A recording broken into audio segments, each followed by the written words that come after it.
Hi and welcome to Ask GMBN Tech. This is our, well, it's not so weekly anymore, probably bi-weekly Q&A session where we answer your tech-related questions.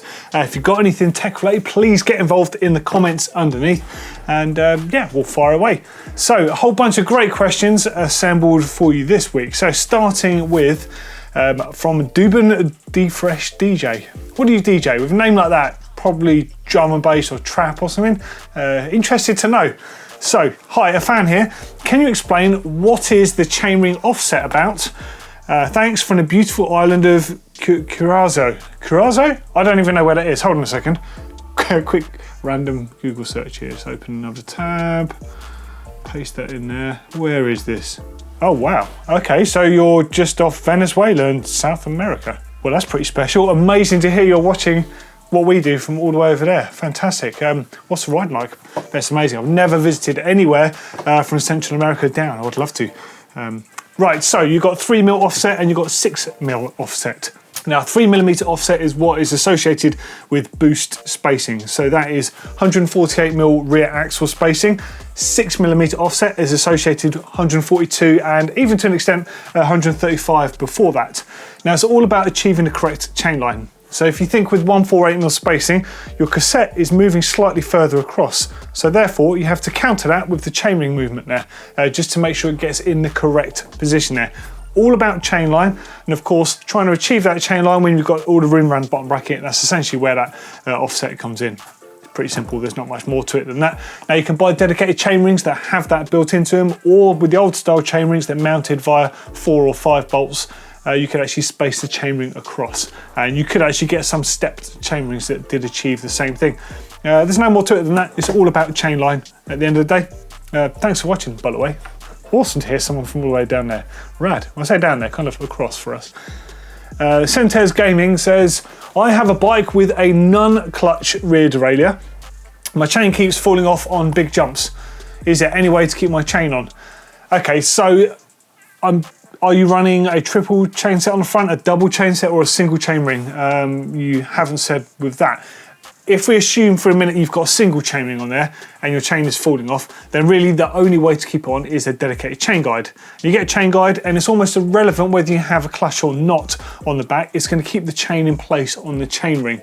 Yeah, your chain can still skip around everywhere else just because the rear mech will naturally move. The clutch really helps that with clutch derailleurs. If you're running a 2x or a 3x system, you're kind of limited with chain guides. Now, there used to be older guides like the DCD system, but I think Bionicon do something similar, which is compatible with multiple chain rings. And it fits via a couple of cable ties on the chainstay and it swings. So it enables the chain to pass through, so it wraps more chain around the chain ring. So just trying to hold on that bit more.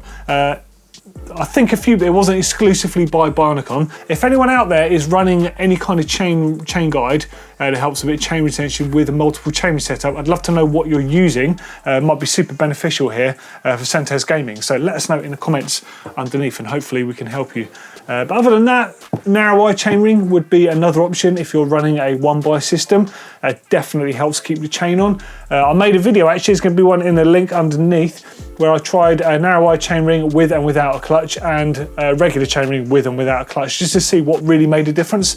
And yeah, well, I'm not going to spoil it for you. Have a watch. It's in the description underneath. Next up is from Jeremy King.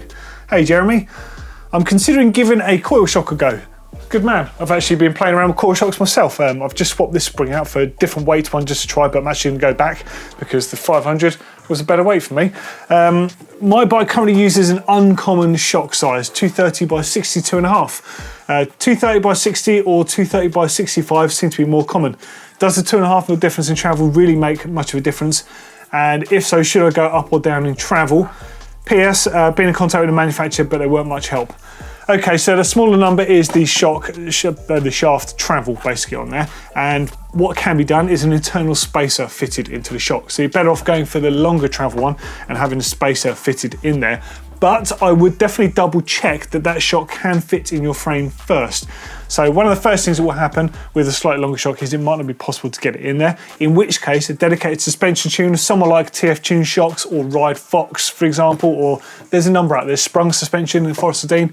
Loads of people out there will be able to make a very specific recommendation on whether you should go for the shorter shock or the longer. My instinct would be to go for the longer and get a 2.5mm spacer in there. It's fairly common to see this on air shock bikes, where for whatever reason they end up speccing that size shock and having a 2.5mm spacer in it for the exact same reason. So yeah, I would do that. But with the longer shock, I wouldn't just get one and bolt it on, because it may foul on parts of your frame. It does depend massively on your linkage design or your suspension configuration on your bike, if there's any chance of it striking on the frame. If it does that, it will invalidate your warranty. So it is possible, you can get it spaced down, so don't worry about that, but I would still check with a suspension tuner, because they will have the best insight onto what model of shock is the best option for you to choose to fit your particular frame. And you'll get good use out of it, I'm sure of it. So there's going to be some links to some of our favourite friends in the world. There's going to be Full Factory Suspension, TF Tune, Ride Fox UK and Sprung underneath. But hey, you might be from a completely different country. These are just some of our friends that we speak to about suspension. There's loads of great companies all around the world that offer this. In fact, great opportunity. Everyone that's watching this show right now, give some love to your local or your nearest suspension service type place out there, because it's really good information for anyone viewing to have. And it's also cool just to give them some props. Give some love in the comments underneath there. I love suspension tuners because the stuff they can do is amazing, really is. Next up is from Jojo. Are floating rotors more prone to warping than traditional? No, the complete opposite. The reason they're floating rotors is to resist warping. So if you imagine a one-piece rotor, for example, made from steel, yeah, when it gets hot, the chances are, because it's a single material, it can warp slightly. If you have a different style rotor with an alloy spider, for example, and the steel braking surface, you have less chance of that happening, because the alloy spider can help reduce or at least dissipate some of that heat. Now, if you have a floating mounting system, now in the olden days, in the motorbike world and in some of the older days, you would get Hope and other brands literally having floating rotors that when you ride they rattle, because they actually float on a system. That doesn't tend to happen now. What tends to happen is the mounting system enables it to almost feel like it's decoupled. They don't literally move around, but it enables them to not be sensitive to the heat. So you'll find the central part of the brake will actually pull the heat away off the disc, like the rotor track, and the rotor track won't warp around. So yes, floating rotors resist warping, and they're really quite cool, but they're not needed by everyone, and they can be a lot more expensive as well. Robert says, what's the best thing to use on an alloy seat post in a carbon frame to stop it from corroding or seizing? Not sure I need gripper paste, as the post fully drops into the frame so it can't slip, and I want to totally cover the post to stop it corroding again. Would it be too much to use gripper paste? Should I use a carbon friendly grease for this? Hey, you could use either, and you could also use an anti-seize, provided it's carbon friendly. There's loads of different options out there. If it's something you don't think you're going to use much of, try and pick the option that you're more likely to get more use out of, if that makes sense. In your case, because you've got a carbon frame, I'd be more inclined to probably get a carbon gripper paste, because you might end up at some point with a carbon handlebar, in which case you can use that in the cradle on your stem as well, and you might use it in other places. Plus, carbon gripper paste tends to come in, bear with me a second, if I've got one floating around I might take it to work. They come in very small, like this. You know, I've had this one for quite some time. I'm probably going to have it for some time, so you don't need much of it. So don't be afraid about spending on something like that. It's not a problem. Just make sure it's carbon friendly, whatever you use. But with a carbon seat post in the frame, personally, I would always go for a gripper, because it will reduce the chances of you accidentally over torquing that bolt and risking damaging the frame at all, because the particles in there, obviously they're going to give it a bit of traction. So that would be my recommendation. And of course, we use the muck-off stuff here at GMBN, but there's loads of different options available to you. I like this, it's small and it works. But hey, there might be different stuff in your local shop. Next up is from David Chapman. As autumn winter is just around the corner, what sort of clothing would you recommend on a ride?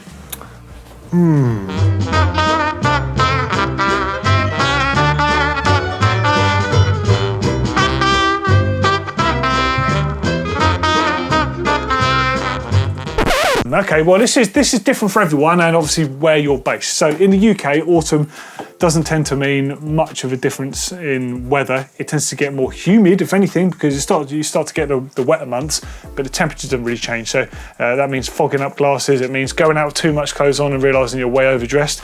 So I run on hot. I don't know about you. And what I mean by running on hot is I go out and I sweat loads. So I tend to wear things like merino base layers rather than synthetic base layers. Synthetics are amazing and arguably they could work better than merino, but I like the fact that merino doesn't smell after you've used it a few times. And quite often I might say, for example, ride to work in a merino base layer and I won't necessarily wash it that evening. I'll use it for the rest of the week and it won't smell. So merino for me, I'm a big fan of it. And also you can ride when it's absolutely hammering down and not being a waterproof top, and you get soaked in merino and you'll still be comfortable. The same goes for socks actually. I prefer to use a merino sock over a waterproof sock. Waterproof socks are amazing and they're waterproof, but they're only waterproof if you've got full waterproof layers over the top, otherwise water goes on the inside and you end up just with like your foot in a puddle of water basically, in which case you may as well use a merino sock and you're warm and you're wet but you're comfortable, if that makes sense. So this all depends on everyone. In autumn, in fact, I'm pretty much running shorts most of the year round apart from the coldest weather or when it's completely foul and the most ridiculously muddy and wet conditions and you just don't want to be constantly cleaning like mud off your leg hair and stuff like that. It just makes things a bit nicer. It is really different for everyone. So I will use a short sleeve base layer until it's really cold. I'll use a gilet rather than a long sleeve top. I try and keep my core warm and try and let the heat out from my arms if possible. Shorts, I'll upgrade to knee warmers when it's a cooler day, but it's pretty rare for me to wear full length anything on the bottom. I don't know, this is difficult. What do people wear in different places? So I'm in the southwest of England and I'll be in pretty much in shorts, maybe with knee warmers most of the year round. Short sleeve tops most of the year round except when it's really cold, and even then it'll be like a soft shell jacket perhaps over the top of the short sleeve layer, or a short sleeve base layer with a waterproof jacket on the top. Really does depend on you. And a style of ride as well. So I kind of have a couple of different styles of ride. I'll have a shorter, more intense ride where I don't plan on stopping. I'm pretty much go out hammer time for a short time, so I'll definitely wear less layers. If I start the ride slightly cooler, normally I'll be like at the optimum temperature by the time I heat up.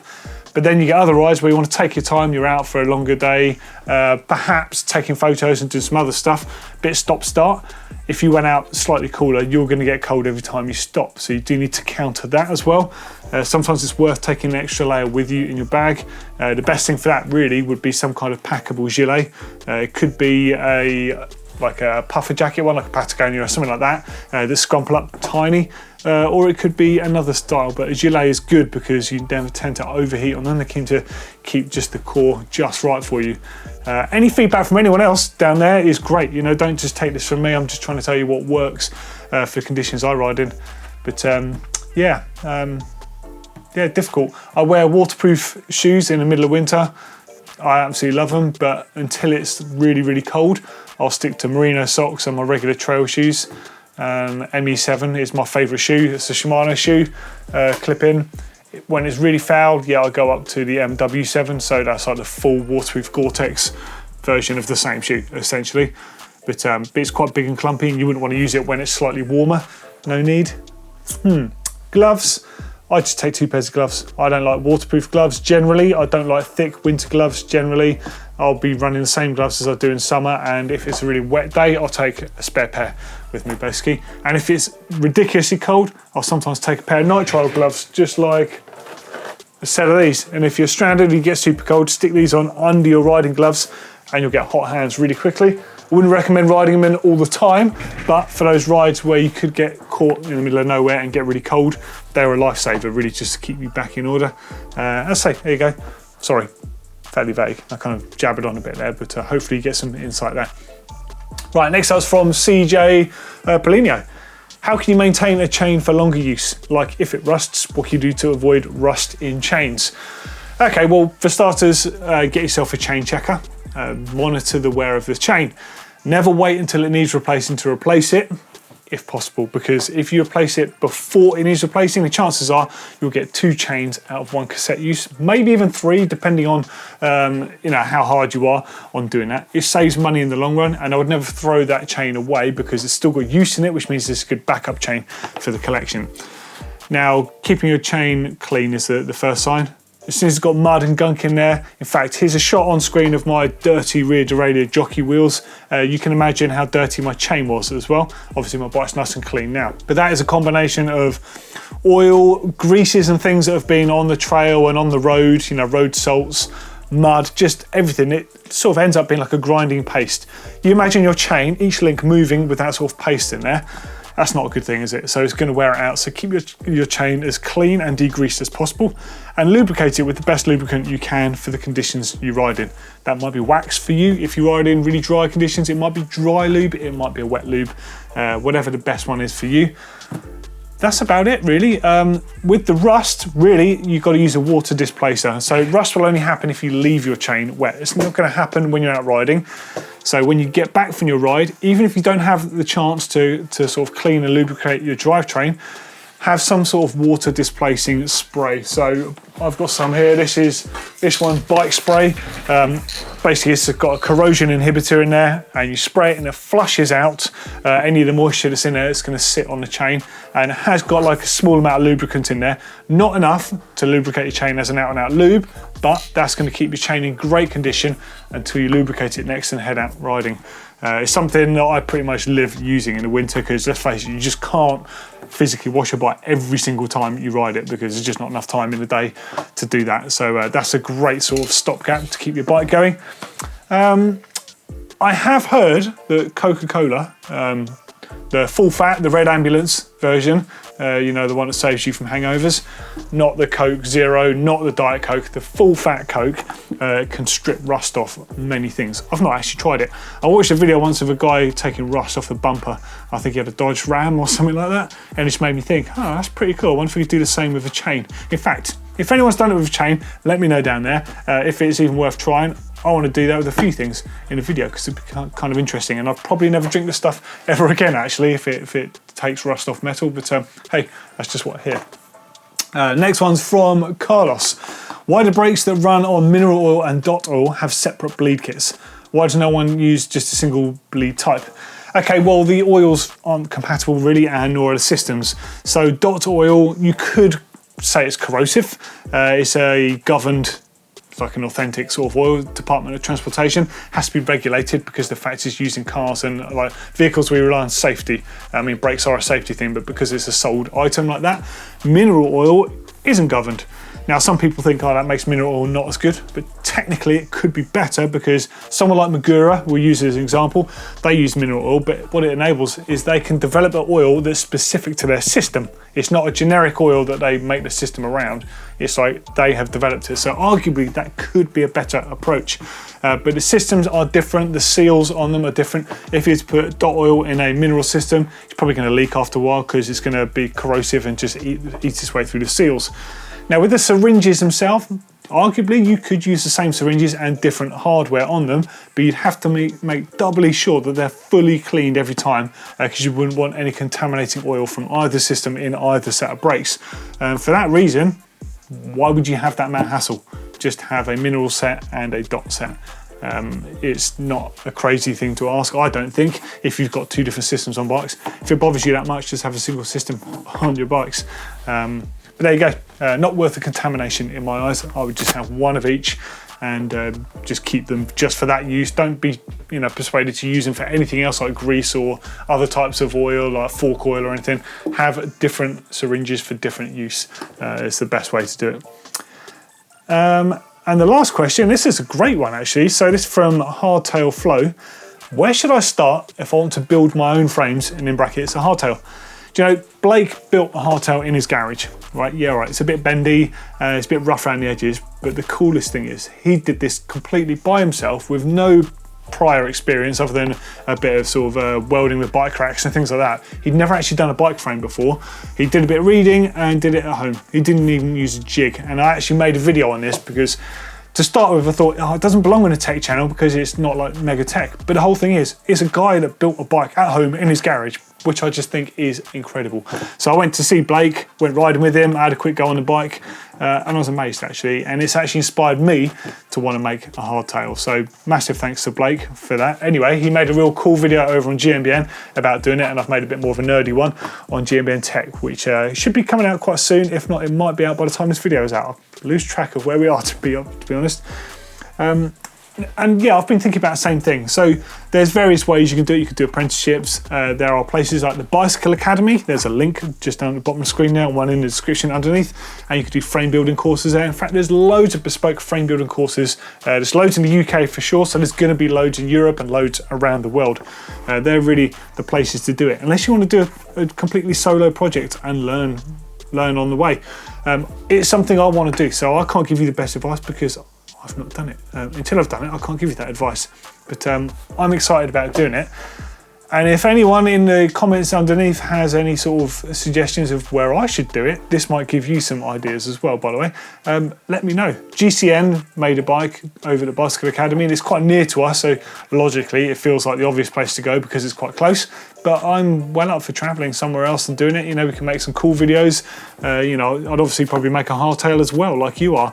It seems like the obvious thing to sort of develop the skill and then perhaps make a full suspension later on. But I'm definitely keen to get into it, just like you are. Look out for Blake's video. There's a link to it underneath, and look out for the one on GMBN Tech. I think that's it for this week's Ask GMBN Tech. Hopefully you enjoyed it. Hopefully there was some information in there that's good for you. Let us know what you thought in the comments, and we'll see you in the next one. Take care. See you later.